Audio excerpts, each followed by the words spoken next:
सूरत के कड़ोदरा चलथाड़ से बाबा रामदेव भक्त नवयुवक मंडल में पदयात्रा 113 फीट की चढ़ाई कर गंगाधारा अलखधाम पहुंची, जहां भादवा सुद बीजा श्री रामदेव जी महाराज दिवस पर बाबा रामदेव के दर्शन के लिए दूर दूर से कई लोग पदयात्रा कर रहे हैं। इसमें श्री बाबा रामदेव भक्त नवयुवक मंडल कड़ोदरा चलथाड़ से पिछले 19 वर्षों से पदयात्रा कर रहे हैं। आज उनके दर्शन के लिए पदयात्रा शुरू हुई।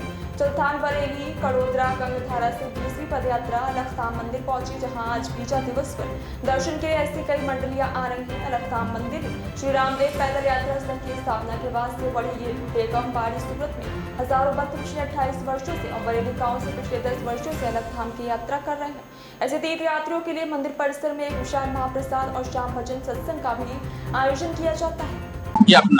मारू नाम चंपालाल माली, आ सल्तान આમ અમારે કડોદરા રહેવાનું। આજે ભાદરવો બીજના ભવ્ય યાત્રા જોડાની છે રામદેવ એ અમારે રામદેવજીનો આજે જન્મ દિવસ છે, એટલે અમે અહીંયા બહુ સારામાં સારી યાત્રા કાઢીએ છે। કેટલા કિલોમીટરની યાત્રા હશે અને કેટલા કલાકમાં? એ અમારે 6 થી 7 કલાક લાગશે ને 17 થી 18 કિલોમીટર થાય છે। આજે યાત્રાઓ તેમાં કેટલા ભાવિ ભક્તો જોડાતા? અમારે એમાં લગભગ 2000 થી 3000 લોકો થાય છે ભેગા।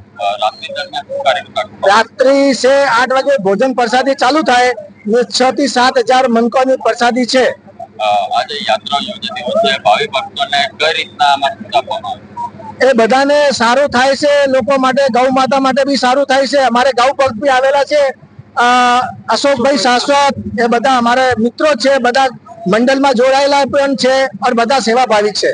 છેલ્લા કેટલા વર્ષથી યાત્રા ચાલી રહી છે? અમે છેલ્લે આ 20મી યાત્રા છે અમારે, 20 વર્ષથી અમે કરે ને અમારે જે બેંગ્લોર, મદ્રાસ, ચેન્નઈ થી જે રામદેવડા પેદલ યાત્રી જે જાય છે એ લોકોની અમે અહીંયા સ્ટોલ મૂકીએ છીએ। એ લોકોની સેવા છે, એ લોકોને જમાડીએ, પછી સવારમાં એ લોકોની વ્યવસ્થા કરીને એનો પાછો વિદાય કરીએ। ધજાઓ જે છે કેટલા ફૂટની ધજા?